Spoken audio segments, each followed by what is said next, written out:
Tikulandireni ku program yathu ya The Plan lelolo. Dzina langa ndi Patrick Kamkwatira. Kukulandirani kunoko ku Times. Program yathu lero tufuna tipitilize masiku ambuyo omwe tinazakambiranapo nkhani zokhudzana ndi kusintha kasinthidwe, kusintha maganizidwe, right? Mindset change. Imene ndi agenda yaikulu kwambiri imene ikukambidwa kwambiri mdziko muno kuti ndiye njira imene tikuyenera kutenga kuti tisinthe kaganizidwe. So ndi maganizo tinganena kuti ngati concept imene ndi yatsopanoko mdziko munomo. It's an odd thing koma imene yabwerera ku Malawi kuno pakali panopo, including ndi masomphenya a dziko linolo wa Malawi 2063. Ndi nkhani yokuti ili mkamwamkamwa, ndi chinthu chimene tikuyenera kuchimvetsesa ndi kuchichita master, ndi cholinga chokuti tiyambe kuyenda kupita kutsogolo kuti mmene zikunenedwera muja kuti in 30-40 years dziko linolo lichite graduate from where we are to a middle income industrialized country. Ndiye maambition amene alipo panopo. Program ino monga mmene tinachitira program yoyamba kuti atithandize kuwunikira nkhani zake zimene zizi, ndili ndi Patrick Achitabwino. Ndakulandirani sana. Zikomuombere bwana. Mkulu uyu ndi mchingerezi tikhoza kunena kuti columnist, amalemba newspaper, is an author, walembapo mabuku, komanso he's a motivational speaker. Kodi motivational speaker wajati mandathauzira kuti yani? I think amakhala kuti amene mwina amafotokoza maka zolimbikitsa kuti tizipita patsogolo. Yeah. So ndi zimenezo zokuti tafuna kuti mwadaladala nkhani za kusintha maganizidweku ziziyankhulidwa pafupi kuti tifike poti tizimvesese ndi tiziwe kuti tikuyenera kutani kuti tikafike kumeneko, chifukwa kafukufuku ina kuonesa kuti kaganizidwe ndi chinthu chimodzi tikachisintha chimene chitithandize kuyenda mu ulendo wopita kumeneko. Zimene zoona Actually ndipo ndizoonesesa zoona kwenikweni chifukwa chonena kuti chilichonse chimachitika ukapanga decide, kupanga decision, chilichonse chimene timachipanga moyo wathu chimabwera chifukwa tapanga decide. Decision imachitika malinga ndi mmene ukuganizirira. Kuganizira kwako ndio kukuyenera kubwerera pa mindset chekuti kuganiza mwa progressive mopita kusogolo, kapena ukuganiza mwa emotions mwangati mopya mtima, kapena ukuganiza be mwakumbuyo kuti sukufuna kuti zinthu zichazisinthike udakalibe mmoja mmene zinaliri. Ndiye tikangoti takusinthirako pang'ono chabe ili ifinika fraction kungosintha chifukwa manena kuti kakhala ulendo wa kilometers 1000. Yeah, exactly. Mindset change imachitanso chimozimozi kungosintha kuti lero kuntchito ndimafika nthawi zonse 7:30, lero ndiyamba kufika 25 past. Ka 5 minutes kamene kachi kukoza kuchita zinazo zakupanga sa progress ya kulomsoko. Komano that is as long as 5 minutes imene ijayo imene wachita waonjezerayo usakachite spend kuonera kuyangana kuwerenga WhatsApp, yeah, because then it will not make any difference. That is true. Komano let's assume kuti ukufika base kuntchito kucha 7:30, koma ukugwisa so 5 minutes yoyambirira kuonera WhatsApp ndio kuti wabaso nthawi ya productivity. Koma ngati kuti okay ntchito ndiziyamba 7:30 exactly, koma before ndisanayambe ntchitoyo mwina ndi ma issues anga apa ndipange check pangiratu mu nthawi yako yaweka osati kugwisa ntchito the agreed time. In that case, if additional 5 minutes. Additional 5 minutes. Kuthandizana. Yes. Right. Now, kuyamba kwake nkhani imene tikamakamba zimenezi zakuti kusintha kaganizidwe, kuganiza progressive, zopita pasogolo. Chimodzi chimene chikumachita exercise maganizo a anthu ndichonena kuti of course kuti muchionesese ndi zomwezo zoganizapo mokhanga kuti mufuna muzibwerera mbuyo kuti kuziko kuno umphawi wonde ulipo Malawi kunoko. And chimene nochikukhala of concern ndichokuti as a country tinafika pa stage yokhanga kuti we glorify poverty. Yes, right? Yes. In fact, our president yathu aziko linolo ndi nkhala pa mpando wa maiko osaukitsitsa kwambiri paziko lonse lapansi. And zimene zozo ndi zinthu zokuti timazilandira ndi kumazinena mwa ulemu wake kuti kaya ndimonyadira kumene kuti ndinkhala pa mpando wa maiko osaukitsitsa. Now kaganizidwe situation circumstance yanthu ngati umenewo anthu akumayiona ngati kuti we are doomed even before we start. Is that correct? No, it is sizolo tinene kuti sizoona sikuti ndife anthu otembereredwa mwina tifotokoze chonchi sikuti ndife ana mulungu wang'ono anzathu ndi ana a mulungu wamkulu ayi mulungu wake ndi mmodzi yemweyo koma chimangochitika ndi kuti anzathu mwina amene akhala progressive amene asintha mukayang'ana mpeza anakhalaponso maiko osauka ngati ife tomwe titengerepo chitsanzo mwina dziko la Singapore. Singapore mmene dziko linkapangidwa form from I think Malaysia at that time. Leader wawo Lee Kuan Yew analipa chintchito chachikulu kwambiri kukonza kuti Singapore likhale dziko lapamwamba, and even mwini wake ankanena kuti anthu ndizauza chani kuti tipite patsogolo. Koma through discipline ndi vision imene anali nayo chifukwa vuto limodzi limene limativuta ndi vision. Ifeyo tikamanena kuti Malawi okay middle income economy tikutanthauza chani? Tikufunira kuti okay pofika 20 mwina let's say 2030 kupeza kumagawa muzaka zake tikufuna tisafike pati. Are we driven by that vision? Ndipo vision yiyo tikuinvest. So mukayang'ana maiko ngati achina Singapore olo maiko ngati achina China pali maiko ina even ngati achina Japan kuti mukumbukire 1945 atomic bomb ku Hiroshima ndi Nagasaki imene inali impact yopsa kwambiri pa dziko la Japan. Koma muzaka zingapo Japan inapezekanso kuti apanga build economy yawo ndokhala economy yapamwamba. So zinthu zimayambira kuti mukuganiza chotani anthu amene amasintha dziko olo dziko kuti lipite pamwamba limachokera chifukwa cha maganizo anthu ena.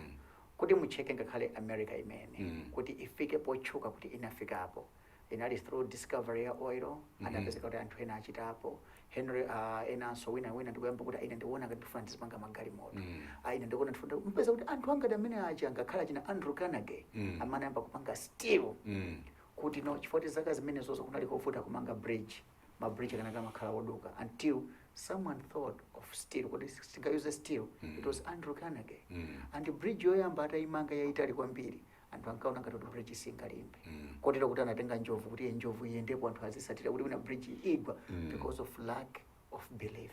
So zimayendera kuti wina wako organiza musinthira nako pang'ono ndiye mupeza kuti kusinthika kwa dziko kumayendera malinga ndi mmene anthu anzika omwe mukuganizira. Now pamene Bobo TV right there how do we retrain our minds? As we sit now, we are very poor, one of the poorest countries. Yes, now, the moment you begin to think you are one of the most poorest countries, and you accept and be proud of it, of course, for want of a better word. Yes.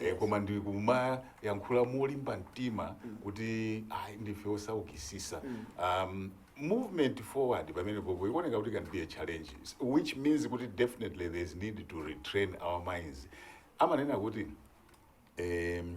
What you think is what you are. Yes, true. So, as long as we continue to think poverty and our situation and our poor circumstances, we will remain poor. Tikhabe also ukachoncho chimene chikufunika tikuyenera kudusa transition process ina imene anzathu amatiuza kuti learn, unlearn, relearn. Kuti tiphunzire nditaphunzira zicheso tizichose nditisaphunzireso kachikena kuti tikhale ndi maganizo ena. Nkhani imene imativuta ndiyonena kuti tikukakamirabe thinking mwina yoti sikugwirizana imene ziko lilili. Maganizo athu ndoti mwina kaya 1960 chakuti timapanga chinthu mwakuti chikhalibe mmene chinaliyemo. We are not progressive enough. Mala moti tiyang'ane kuti kodoke dziko likupita pati kuti machitidwe a business azaka zino ndoyenda bwanji, kodi skulu yathu ikuyenda bwanji, kodi ngakhale ma engineers amene tikufuna kumene tikupitako zikhalenso motani. Mupange check ngati panopa maiko anzathu ngati ku China COVID itavuta anamanga chipatala ngati sindikulakwisa within 5 if not 6 days. Anamanga chipatala chachikulu kwambiri in 6 days. Koma anzathu aja amayuza digital technologies amatino printing a hospital. Kwanza tikucheza center mupezekabe kuti ife mwina tikapita ma universities athu tikulimpa nabe mwinde ma periodic table mwa achabe kumawerengesa ma capacitance chani pamene mmene tikuyenderera dziko progression yapita kutali kwambiri. Ndi chofunika kuti tipite tione kuti kodi zinthu zikusintha bwanji ndipo tizikakamize tichose mentality yakale izizi zomapanga celebrate poverty kumana kuti ayi kwathu ndikosauka kwambiri chakuti tizisiyeka imabali kuti tiziganiza kuti okay how do I make my home a good home. tiziganiza kuti kumeneyo ndimachokera kuli mavuto awo, what is it that I can do? Chifukwa mupeza kuti ngati panopa munthu tizikhala tikudandaula panopa iyayi madzi anavuta, zinthu zakokoloka mwakuti palibe. Ndingokumbukirapo munthu mmodzi yakhala ndi manzi wa Dr. Henry Njoloma amene anandionesa video pa Facebook account yawo akupanga harvest rainwater, kukolola madzi acho kuti asagwiritse ntchito, ndipo madzi amenewo iwo agwiritsa ntchito pa ulimi, agwiritsanso ntchito pa kuweta nsomba m'makeji. Waganizako mosiyana, madzi omwe aja amene akungodusa kumatipasa mavuto mpaka kumapitirira mpaka kushire Indian Ocean, ndi amene wina wapezeka kuti wasamusapo madzi ena pang'ono ndi kusunga. Munthu amene uja zimene wayamba zija ndi progressive thinking, that is mindset change.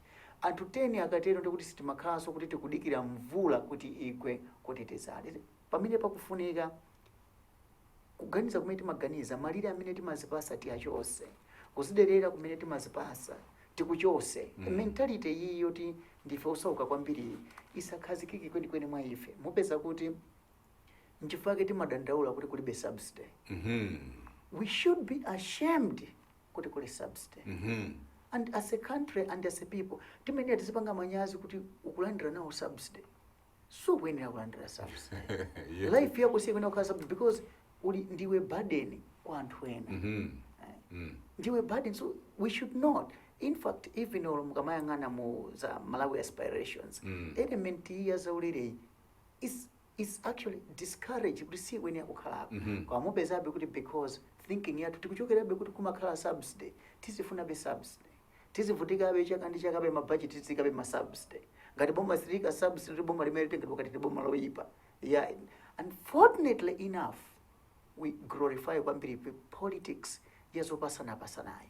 Imene inso ndimene ikutisokonezera our thinking because tili ngati kuti tili ndi mesa ya wina otipasa zaulere malo moti zilembekere patoko. Koma sipano pamene popo just briefly pali ndipofuna kupayang'ana bwinotu because by saying that I hope you don't mean kuti kulibe anthu amene they deserve to be on subsidy. No. We must accept definitely somehow alipo koma probably not all the people who are benefiting from subsidy deserve to be on the subsidy. Okay, kuti tiyang'ane subsidy ngati dziko tikapanga quantify, right, tikupanga benefit because despite subsidy zaka sources timakhala ndi njala. Ndiye kuti palipena pake polakweka ndi subsidy yo. Kulake kwa kwathu ndikonena kuti ulimi wathu ndio omwe uchabe wakhaso oti wa enekala. Ngati tikufuna self-sufficiency, food sufficiency, ulimi umene kuti uchotse. Tifike pa commercialized agriculture. Iniyo ngati Patrick Kamkwatira, muzita kukhala ndi munda ochokera kuno kumakafika kulimbi. Muzita kukhala ndi silos, nkhokwe ngati tili nazo kaya ku Lilongwe, kaya ku Lochenza, kaya kuti pamunda panu. That is farming. Because inuyo mukati munthu mmodzi mukhoza kulima chima ngachito mukhoza kudyesa anthu 1 million. Ndio tikatero khani yanja latathana nayo. Ngati sindikulakwisa chapo mpano, I think is it IMF or azungwena anatipanga advice kuti start thinking beyond food. And beyond farming for consumption. Beyond farming for consumption. Yeah. Ababa, over 50 years, farming yathu has been for consumption. Over 50. Olo anthu akumodzi mozapeza kuti akamasangala kuti ndakolola. Ndakolola matumba 15. Pamene matumba 15 acha mukagulitsa, mwachidule chimanga chikakhala kuti tagulitsa, tikakolola kumene timatha kugula 5,000 kwa chathumba. Ndoti ngati munthu wakolola matumba 10 ndi 50,000 kwa. Ngati wakolola matumba 20 ndi 100,000. Mpeza kuti ndalama ya siku kuonera nkhale kulipira school fees ya mwana ku secondary school. Ndi anthu aja atengaso kachimanga kochepa kaja kuti agulise alipire ku half ya school fees ya mwana ndoti umphawi kubweranso, njala ikubweranso. Ndi tikuyenda kupitirira pa level imene tizikamba kuti ineyo ndikulima ndakolola matumba 500. That is sustainability. Okay. Tifikako kumene koko ndimafunisisa kuti nkhani muchite breakdown bwino tione mindset change at the personal, individual, household level, business level, etc. Tisinafika kumene koko munakhudzapo nkhani ya maphunziro, education system. Pali kuganiza kwina kwake kuonena kuti system ya maphunziro athu pena pake sikutithandiza kumene tikuchokera kuti kumano nde sindiwuzoti kusintha kwacho zakhala bwanji. People go to school maphunzira za ujeni, grasshoppers, ziwala, birthday, David Livingstone, you know, ujeni Christopher Columbus, etc., etc. Ndeba mafuso amene amabwera ndonena kuti kapena, is there something wrong with our education? Or further to that, anthu akuphunzirabe mainly to get employed. Nthawi imene in a country where there is no job creation. So pamwabwera maganizo kuti kuma is education important? Kapena, is it the system that we are following?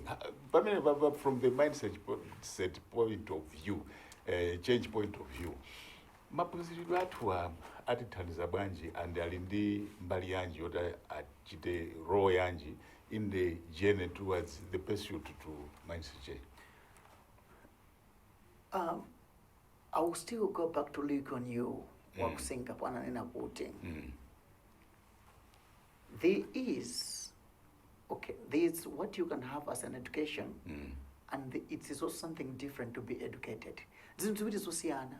Anthu ambiri ife sukulu yoti makhala nayo koma sitili educated. Well, you explain that. Yes. Timakhala ndi ma degree, timakhala ndi ma masters, koma progress yathu sikupangana much ndi sukulu imene tili nayo. To be educated ndi kugwiritsa ntchito knowledge imene uli nayo kupitisa zinthu patsogolo. Being educated nthawi zambiri sinkhani young class. Just sorry, keep your thought. Zimene zozo zikumbutsa zimene na majabwino wina wa South Africa anayankhula bosi chedapa sanapite nayo kutali school, koma iye ananena kuti as far as he is concerned, having a master's degree and being poor does not make sense. There is no way someone who is educated to a master's can say kuti ndosa ukachifayira kusowa ntchito. Then it means kuti it's completely useless to him. He was right. Chifukwa chonena kuti kunoko panopa kuti mwayang'ana anthu ambiri aze kuzambira ndikupanga degree, ndikupanga masters. Mufunse kunena kuti okay, what is the driving force for the master's degree? Driving force yawo ndoti ali ku ntchito akufuna akwere ulindo. Kapena akufuna azapeze ntchito yabwino. Perception yathu chimene ndikupitira ku ntchito ku school, masters, PhD, nzapeze ntchito yabwino, which means your thinking is aligned ku ntchito yokhayo. Sikuti ukufuna kupanga kuti upange create ntchito, ufuna usapeze ntchito yabwino. And that's why we are educated and poor. Chifukwa timaphunzira and we are frustrated. Kupita ku ntchito inesa kundipanga promote. Akupanga promote on what basis? So mukaliyang'ana ziko muzapeza kuti anthu ambiri amene amapanga zinthu zambiri zapamwamba si anthu amene amakhala sukulu yaikulu kwambiri. If anything, without any element of contradiction, penaso a sukulu kwambiri ndi amene akupanga ma decisions omvetsa chisoni kwambiri osaso anthu amene sali a sukulu. Mukayang'ana over top business people kuti muike on percentage, mupeza kuti probably ngakhale ndilibe formula empirical evidence, ngati pali ophunzira sangakone 20%. 80% akhala kuti alibe mwina wa master's degree. Koma akuyang'ana ali ndi vision. Their vision is ndikufuna kupanga build business empire. And they build a business empire. If they are at school with first degrees, master's degrees, PhDs, I should drive a company. Which company you are driving? Wabanga establish winner which and you are proud that you have to drive that company. So, already masters of business administration, but you can't own a business. Already, let alone run it. Yes, already PhD in aquaculture. Yet you've got nothing else to do.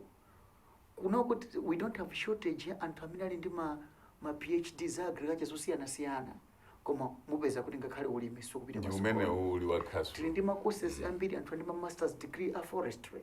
Koma yeti chikhalirecho mitengo yathu yonse yatheratu. They don't even own even starting kuti let's have a woodlot. So mubeza kuti reason imene iwo anapitira ku school yawo kukapanga masters even PhD ya forestry is afuna akagwira ntchito ku forestry office, afuna akagwira ntchito ku Capitol Hill, kapena afuna akaphunzise ku university. That is where things are wrong. So we have the education, but we are not educated. We have to change. We should be the educated people. Now, just as an aside, many makampatisa nalo munomo panatuluka example inayaga yakuti a practical example yakuti nziko munomo as we stand now tili ndi makampani ambirimbiri amene anagulisidwa mbuyomo. Yes. Anali makampani oti ankachita analephera. Yes. They were bought ndi anthu anagulidwa makampani aja ndi anthu okuti a skulu yochepa, very clear skulu yochepa than anthu amene ankayendesa makampani nthawi imene analephera. Yes. Panopo makampani wakuyendabe pamene kunde mungayi kunene kuti where is the issue now? Tipitanso ku skulu yetu yomweyi. Tikamaphunzira skulu yathu tili transfixed. Company sinakule. General manager, deputy general manager, chief finance officer, company secretary, chief commercial officer. So you have a big layer, operations director. All these people, it's a big layer. Company sinakule. And you're bringing in layer to the extent that it's not even sustainable. Now, what will happen is, Mukabangaran the business age, Mukabangaran to address also maniza as staff union seminar. Yeah, by all means. Eventually, cost of production is very high. Gatiri high katundo namba ukhala ukwera. Gati katundo namba ukhala ukwera, that you are losing per market because we never said katundo cheaper. Mukayangana nzathu amene amakhala kuti agula company yomweyo. Muzayangani structure yao. Yeah, very minute. And muzayangani ngakhaliso mwini wapo wa company yo akhala ali mu shop imene iliyogulisayo. Pamene ikakhala kumbali inayi ku system imene tinazolowera general manager simungamona muzingomva. Anzathu aja they are practical on the ground. Akuona mavuto amene akuchitika, akumva zofunika zamakasa sakudikiranso kuti wina uyu apange report kwa uyu apange twist report ikafike pamwamba ya sintratu. That's not the issue. That's why kwathu kunoko big corporate entities akhoza kufa. Mutengezo mwezi chamwa pasi anthu amba azipangarani. Kuntunda kumwina chifukwa cha skulu yathu kwambiri we concentrate on risk. Tikuchulusa masamu kwambiri kuwerenga nanga ichichita khawira apa pachagwa uyatete apa waba. So at the end of the day, system yathu is more corroded with my if. Uyu amene ali ndi educated wake, educated not education. This who is educated through business experience angoyangana kuti chimene ndikufuna ndikupanga chakuti. Ndikufuna ndizamange hotel. Alibe nazo. Ino anklasi kwambiri mwayamba kuwerenga kuti location imene tikufunayi how does it attract business? So you are not part of forward thinking. You are retrogressive. Mukufuna Malawi na chifoti ena aka Africa kale Malawi. You can't do anything new. You can't do anything new. So now moving forward and in the interest of finding solutions, in your mind, mukamaona ma problems amene mwachita highlight kumbali ya maphunziroi kuti no still emphasis yumakhala kuti focus and emphasis ya student ndio owaphunzisa mapepa the degree for employment, which means that at some point focus and drive and vision yathu iwenera kusintha. How does that happen? Tipange restructure education. Curriculum yathu mambiri sikamba cha business chinachichonse. Point number 1. Point number 2, olongati tukamba za business amene amakuphunzisa akuphunzisa zoti wangowerenga sana pange pa business. Nachekapo ku University of Zambia ali ndi masters ina ya entrepreneurship imene ninaipanga adima ya kwambiri. Amanye anthu ophunzisawo amakhala anthu onena kuti ali purely mu business. For instance, practitioners. For instance, tikufuna ati muze munthu kuti inuyo zimene mukupangazi skulu iyi ngati ya carpentry chakuti zimene zizi mapeto ake musaganiza kuti muzalembedwe muzakhale panoka. Titenge munthu wina woti wapangapo zangati zomwezo ndipo wafikapo pamwamba asafotokozere oloita khawuti mchichewa chizungu sakutha anthu aja akhala inspired, because let's understand this, they are leaders and they are those that lead. Leaders are by positions, those that lead are by inspiration. And ambiri, we move forward through inspiration, not leadership. Leadership in my controls. Inspiration, you follow. I want to be like Wioyo. book limene ndikulemba pano pa trendsetter entrepreneurs Yeah. anthu amene ndapanga interview achina Harun Sakrana ene aka Crossroads Hotel si anthu onena kuti skulu iyi ali nayo ayi the likes of achina Jimmy Korea mpasa sanakhale ndi degree amakufotokozera background yawo zonse mwabwinobwino achina Napoleon Zombe akamakufotokozera but they are driven by vision. If you take Mike Mlombwa kumbwirisa mklasi akufotokozereni how to run a business akuza ndi real practical ya business. Those are the people that we need to be. So education system yetu isitipasa practical aspect. Komande imene would be quite a ntchito because at what point and who is going to lead in that exercise? I'm thinking of panopo mmene tikuyendera tikukamba issue imene tinayo uno ndikuti mavuto athu onse timadziwa komano to get to a point where you make the decision let's get rid of these problems is the issue. Yes. Panopo tikunena kuti job creation kunoko it's almost zero now. Anthu amene akupeza ntchito it's either akuchita replace anthu amene akuchita retire. Yes. Amene aso ali pa retirement yonse akufuna kuti apite retirement because they're not ready to retire. So one thing chimene ananenapo some observers chochita concern ndichonena what we have in our universities and colleges courses degree courses zimene akuchita produce my graduates in fields kumene there's literally no vacancies. Yes. But you are creating, and the schools on Zambia, let's take journalism for instance. But the schools are busy when we create my journalist. Yes. Of course, but we must be happy with it in my YRC, my TV, Ambiri. Yes. I can guarantee you when you compare the number of graduates, I mean, the number of jobs that are there. Yes. Percentage you cannot even look at. Huge. Yeah. The difference is huge. So then how will we manage to get to a point and how do we do it? Would it is okay? Field I think we needed to reduce my intake and the graduates we produce the focus because many it's still a free for they go for the attractive things which are not attractive and productive anymore. So how do we get there? We need vision. Priority areas. Tikamayangana vision ya Malawi ya 2063. One enabler is human resource. If you have to check in the next 30 years, what do we need? Ngatukamba za industrialization now, za mining, tukamba panopa. We should start training people in geology. We should start training people in mining. We should start training even my lawyers with specialization in my contracts or mining. That is the starting point. So, the current focus, where is it that we want to go in the next 20 or 50 years? To find is a kind of anchor farms, to find irrigation, high-class irrigation in this country.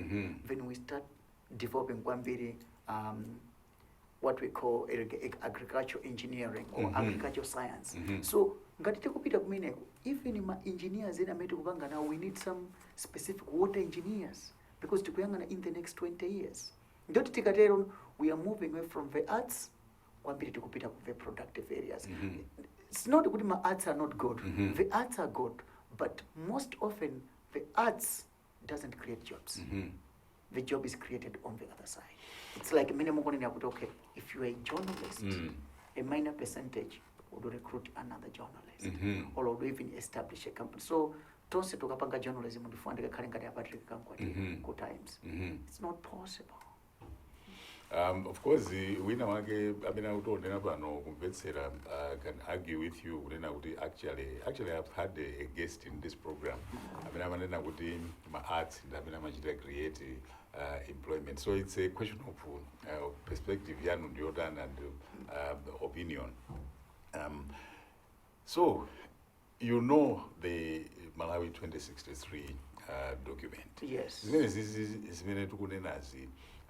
chifano nkhani pamene pamaputa ndipo kuti ichoke pomangokambirana Yes, ifike yes, pa implementation in real action terms. Absolutely. Zimene zizi zakambidwamo mu vision imeneyi, because we all know, we have agreed kuti tikufuna kuti in 30-40 years we must be middle income industrial.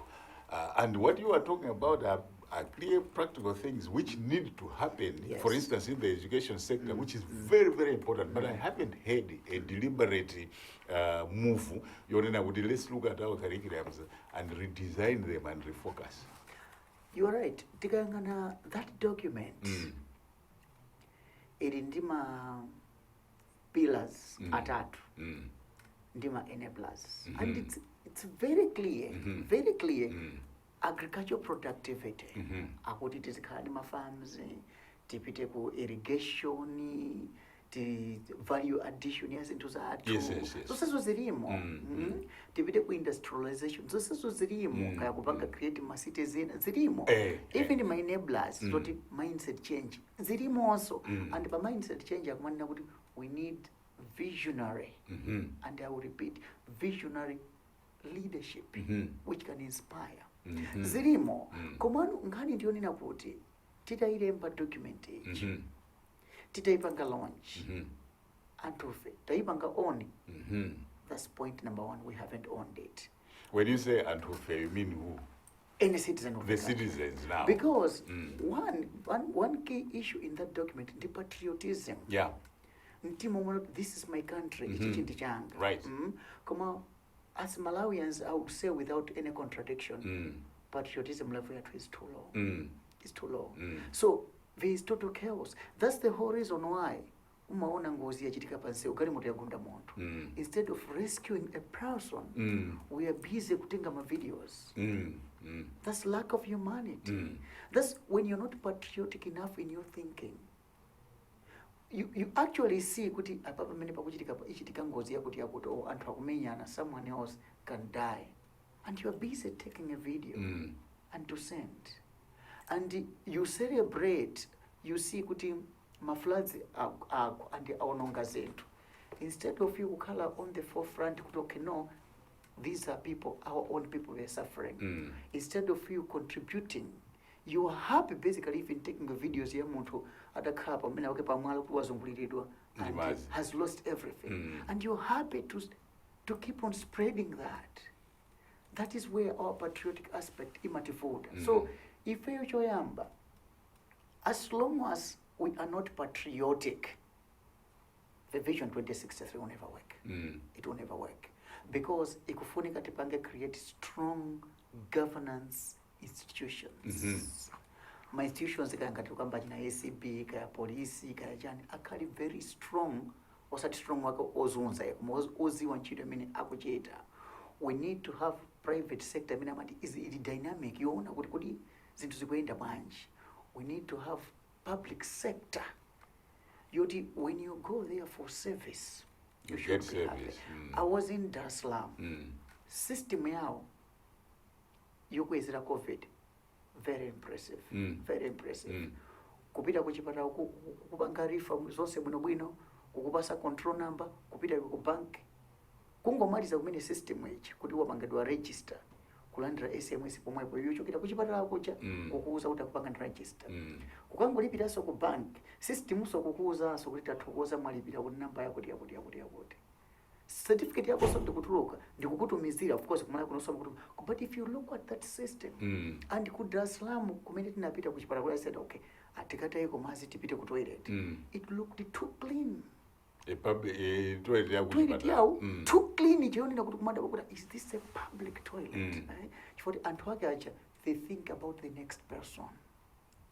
Good, okay, if I've used this toilet, the next person to come to use it should find it in a better place than I found it.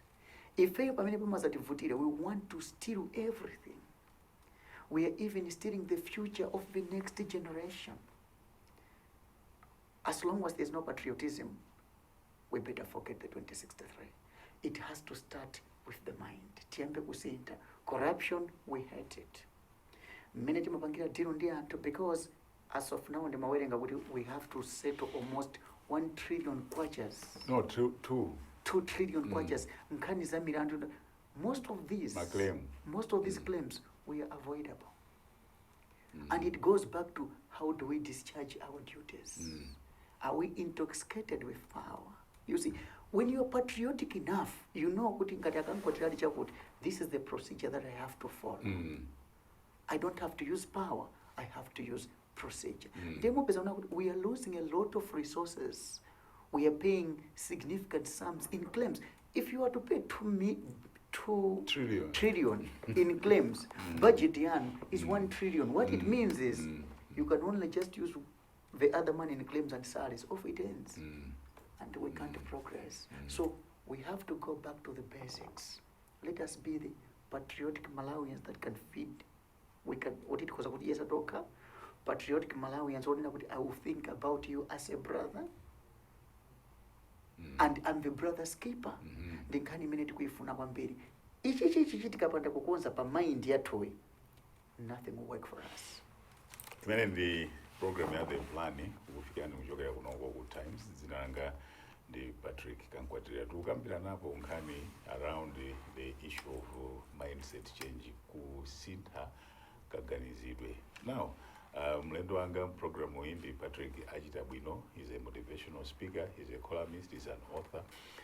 Amene akuzitsata bwino kwambiri nkhani za mindset changes and ndi nkhani zimene tikuyenera kuti tizikambirana chifukwa amalawi ife tagwirizana kuti tili pa ulendo opita ku 2063 kumene tikufuna kuti kozafika kumeneko zinthu zizakhale zitasintha dziko muno. Umphawi, level ya umphawi imene tili nayo pano zakhale kuti tayisintha tili pa level ina imene mchingereza kuti middle income.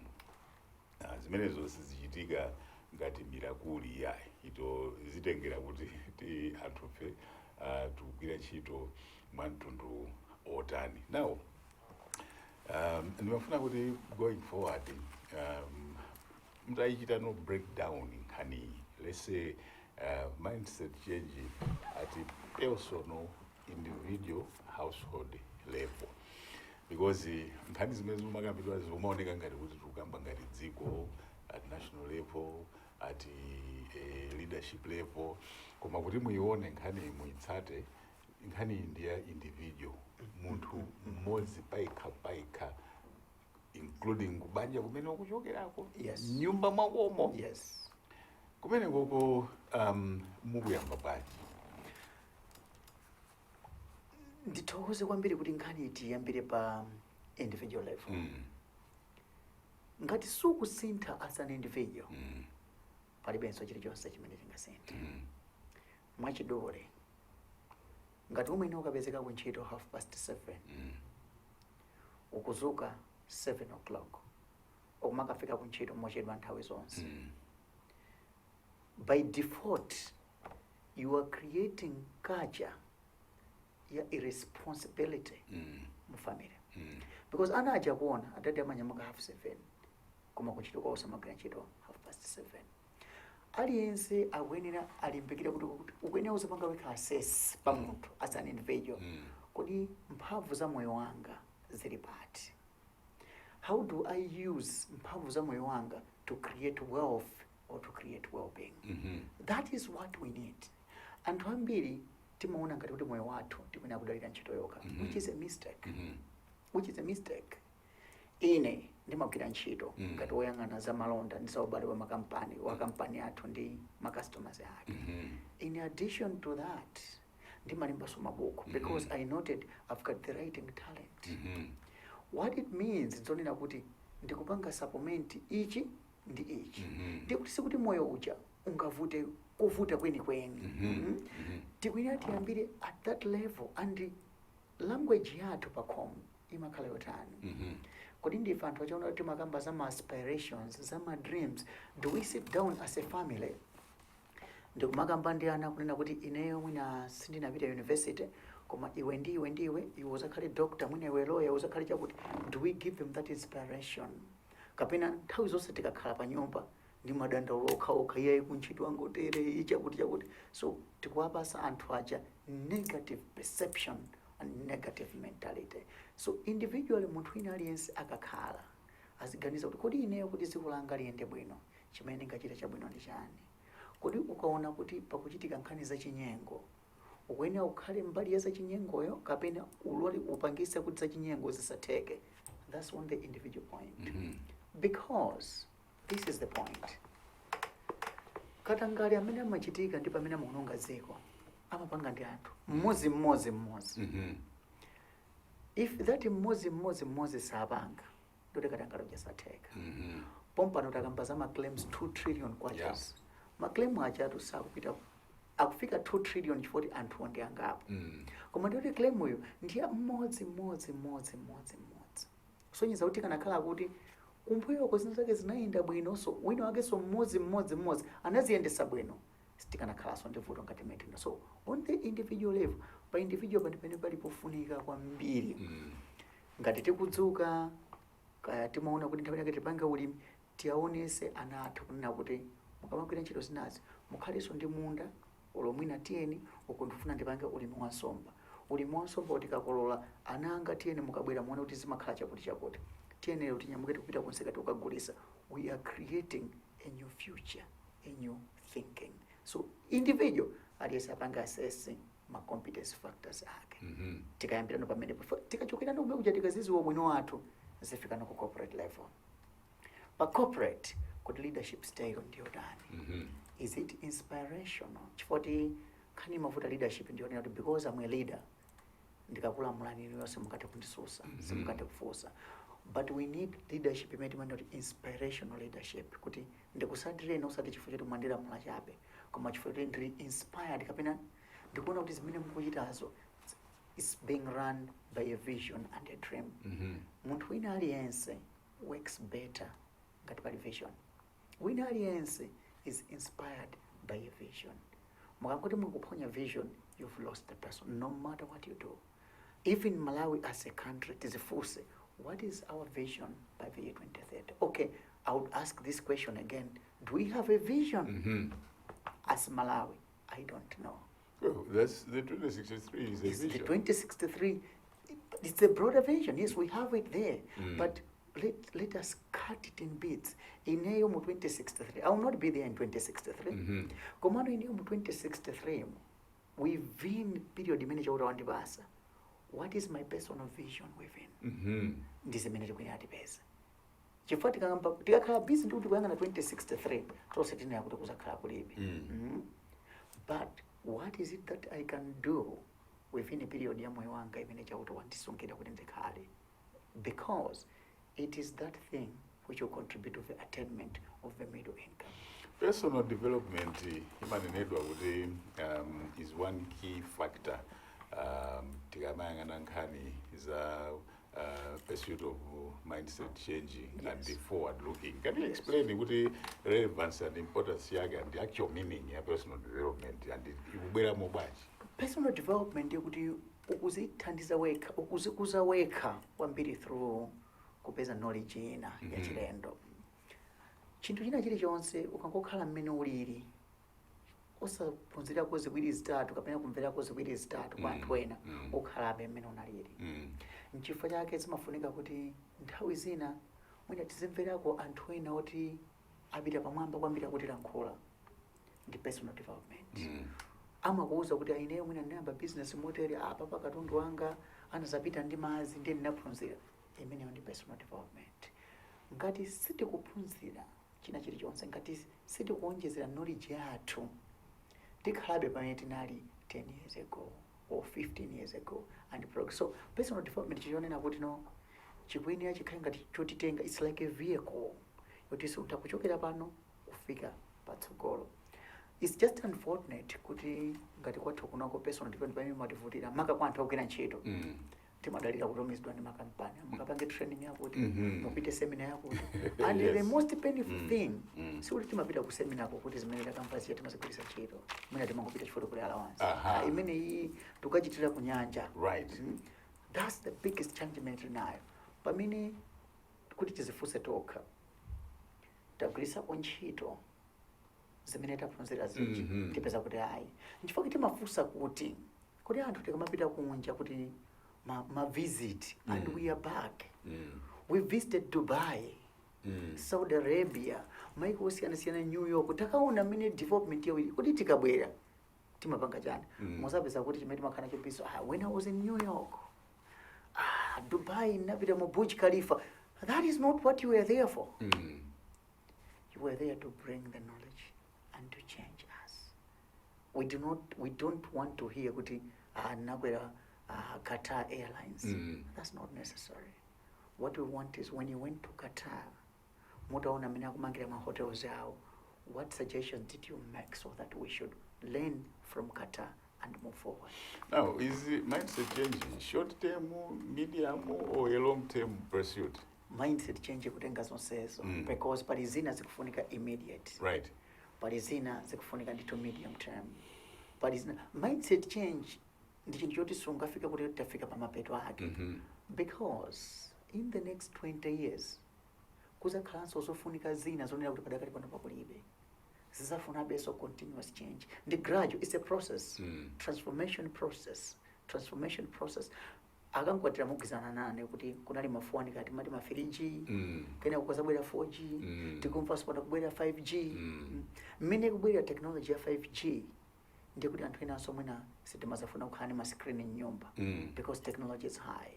Wina kumene kukubwerako zizapeze kuti zambiri tiziuza kwambiri internet. It's the time what even ama digital satellites have to start thinking kuti is our business viable? Then in the next 10 years, what is relevant today may not be relevant at the time. So mindset change is continuous. Izingopitirira ndito because moyo went up very, very fast. And anza kuganiza kwambiri bwana. Anza kuganiza kwambiri. Mwina ifeo zimene tinaganiza zo chaka chathazo tikuona ganizo mwezobe. But what we thought last year by today just it. Komanonde maiko ngati kunoko maiko ngati Malawi kapena which is similar to a lot of other African countries, the level of literacy, yes, which is very, very low and backward. Situkuziwa kuti inde tipanga bwanji. As we move forward on that very point, imene manena yakuti izinto zikusintha very fast. Tingotenga a simple example ya phone ya manja. Panopo it has become a tool yokuti no ikwene aliyese asikhala nayo kugwiritsa ntchito. Panopo ndalama kutumizidwa mafoni, etc. But quite honestly, to operate a smartphone, you cannot do it from a completely illiterate level. So, ngati tukamba za digitization and all that kind of thing, with a population that has quite a percentage of this, it means this is a balance. So how do we move together? Because everybody has to be, we have to move together. Today you cannot have someone who cannot operate a smartphone. We need to have a deliberate policy. But it's to see now, if it requires force, we have to use a legitimate force. As of now, because tikuyang'ana kusogolo, mwana wina aliyense apezeka in class. Because akulu mwina chifukwa cha background atikanika. Koma mwana wina aliyense apezeka in class. Ngati mwana sapezeka in class, the parents are responsible. Because if we don't educate this generation, the future is doomed. Koma chimachitika ndi chani? Timaona bema street kids ndi awana amene akula mpaka kupanga terrorize. They have learned nothing. The only thing they've learned is hard life, barbarism, because we left them on the street. So, chimeti wina kuchita, our concentration, akulu atidusa. Koma let's look at the next generation. Right. Because this generation, ngati siyendera pakamozi, kuzakhala what are called stratified differences. Ndiye kuti anthu aja azasiyana kwambiri. Akazasiyana kwambiri because malevels amoyo asiyana, we will never have peace in the country. These people, no matter how rich they are, they will never have peace because anthu ovutika kwambiri azakhala ochuluka. Yes. Don't create such a situation whereby only a few people enjoy the resources and the majority wallow in poverty. That is a recipe for disaster. and kuti tichite ichi, we need education to all. Sitokamba kuti education kuti we are sure kuti azapeza ntchito, koma education yonena kuti okhaka makula kauza kuti inu mukufunika munda uja muzithirira azitha kukhala pansi topanga kirati okay apa kufunika 30 centimeters ndizizala motere because they have the education. That is not negotiable. But the issue is, do we have the policy? If we have, it's fine. Second, are we implementing the policy? Right. Because tragedy ultimately in Africa is not about the shortage of policies. We've got over 1 billion policies, madras and but implementing the policy is a problem. We are so what we call, we are so mediocre. We are good at kulembas into because we want people to see kuti talemba. We write, we launch, it ends there. No one follows it up. Pamene papa, do we have the ability to carry a project and be excited to carry it forever for the next generation? Nakudzapo nkhani ya corruption at some point, and corruption in the issue imodzi imene maiwo ngati wathu kunowo ndi nkhani yayikulu kwambiri, and we all agree at all levels kunena kuti corruption iyi ndi chirombo china chake choopsa kwambiri chimene tikuyenera kuthana nacho. Chirombo choopsa kwambiri. But interestingly, as time goes, more thana nacho chikuoneka kuti no nachocho chasanduka no virus omachita mutate. It's almost mutating now, and the corruption imene ipo panopo where we are at now, because I wanted to 5-10 years ago it wasn't like that, meaning it's growing and getting worse, and the wesi yake yoipa so pano sisi kuti level iti imene palibe, there's nobody who is not affected. So is that the journey towards the vision? Pamene pakumativuta kwambiri ndiponena kuti we have become what we call so materialistic. Kuti it's like we are praising the god of materialism. Right. Kuti uwenera kuti moyo ukayamba ukhale ndi galimoto yabwino, ukhale ndi nyumba yabwino, ukhale ndi chani. We don't have the patience. Ukhanga kuti sinaphunzire kuti moyo umafunika kupanga zinthu kuyenda mu step yake. Because pali chinthu chimozi, what comes quickly goes away quickly. Yet if timafuna kungoyamba ntchito, 2 minutes tatamaka, it will never work. So corruption, pamene ikumavutira kwambiri ndiponena kutinso we are not patriotic. Point your mind. Yes, when I'm involved in corruption, ineyo I'm happy kuba ndrama zimene zichanduka mangira nyumba yanga mwina ku area 43 kulilongo. Olo kuba ndrama zimene zondikukula Aston Martin or Range Rover kukhala nayo pa nyumba. Yet the very same amount of money can go and help kupanga save mioyo ya anthu ambiri at Queen Elizabeth Central Hospital. Or comes because we are so individualistic, we are so greedy. Kamoyo kuti no kufuna kupangira ndikameneka kuti pasa mavuto kwambiri. Mukamakhala ndi moyo osakhutisidwa kwambiri, komanso moyo umene umanena kuti you don't have delayed gratification. Mavuto akamakhala amenewo. But tikakumana ndi anthu ambiri amauza kuti izi zinanditegera zaka 40 kuti tifike apo. Yes. Anzathu achimwenyewa ngakhale timalimbana nawo ma Asians. Musayang'ane chomwe chawo pano chimaza kuoneka chambiri komana chiyamba mwina ndi agogo. Kena kwanabwera wina. Kulemera kumene kukuchitika kumapeto kuno sikunayambike pano pa anthu awawo. Sachokera kutali kwambiri is 2 or 3 generations. Let us be so honest. Do you need to have a 1 billion house? Not necessary. And the issue is, ndikoyenera kuti iweyo ube ndrama zina upange njira zinazosainera, because this is what happens. Ngati mwaba ndrama, corruption, mwapanga diri yoti nse watala umangidwe, nse ukuyenera kukhala mwina 1 billion. That's the total value, isn't it? Mwachidole. Inuyo mwachosako 200 million. Kuseri kwanu kumasamu wanu aja, ndikunise uja, upangidwa pa value ya 800 million, ukhala usalimba. In the next 2 years or 1 year, nse uja uzonongeka. Boma likonzesa sonso moja kawiri, 1. Point number 2, pakhala songozi zochuluka, anthu ena azafa. Ndikuti iwe wapha anthu, reason imene waphera anthu, greed. And in drama yake basi, munangokwera ndege kupita ku Dubai ati ku holiday or munapita ku Netherlands ku holiday. So we are not patriotic. I will still go back to this point. We lack patriotism in the country. And our biggest undoing is our inability to be patriotic. So, how do we cultivate or develop or inculcate this spirit of patriotism in ourselves? Because panopo, we have a home ministry of national unity, and I think patriotism included nduna ya national unity tisanami amalankhula kumano bringing it to a practical level kuti if it's such a problem, and it is true, kuti patriotism ndiliu limene timangoliona hanging somewhere, but in terms of making it practical and translating it to one's own personal life. So how do we get that inculcated in us?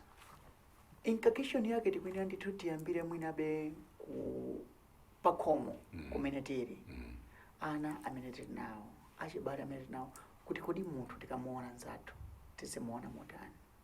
That's patriotism. You don't celebrate the suffering of someone. That is not patriotism. Patriotism is whereby you see kuti anthu kwakoneka ali ndi mavuto and you rush to help. Patriotism is where ukuna kuti au koko mwana wawo akudwala iwo ndi galimoto, you rush and you take them to the hospital because you don't want to lose life. Patriotism is whereby kukhanga kuba, and then when you wake up, even you call the police and the other neighbors, unlike that is not patriotism. And patriotism can never be advanced by the government. The government is only there for policies. Patriotism is about the heart. It's about the heart. So up until we shape our hearts, as Patrick Achitabwino, as my own brother, problem imene mungakumane nayo is also my problem. Chisangalo chimene mungachipeza is also my happiness. Koma ngati ndili ndi moyo wansanje, patriotism will never work. It will never work. And we have to be so honest as a people and as a country. What is killing us is that we lost sincere brotherhood. We lost a sense of alliance. That's the whole reason why you and me can be brothers. Ananga kupita ukamuzi academy of St. Andrews. Mwina inuza kuvutana, but I still fail to give you money for school fees ya mwana or kuti apita ngati pachichire secondary school because we're not patriotic enough.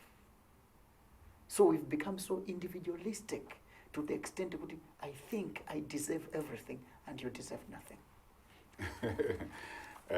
Timalize program yathu mfundo ya visionary leadership. Yes. Mukuyankhula kwanu mwayichita hinti kangapo and you have come out here to make it look like a lot hinges on visionary leadership. On visionary leadership. Yes. Now leaders amene timachitira at a national level ndikuti timasankha. Yes. How do we identify a visionary leader kuti not msankhe? Because one issue ndiyonena kuti takhatu kumasankha atsogoleri osiyana-siyana at different levels and we continue to remain with the same problems. Ties are getting compounded. Yes. It is very clear kuti sizikuteka.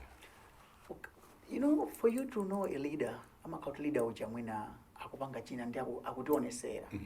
Unfortunately, political system imavuta kwambiri kupanga notice person who is very visionary. Because visionary leaders sakamba zinthu zambirimbiri. They stick to something tikufuna kuzapanga chakuti. JF Kennedy ananena kuti will put a person on the moon.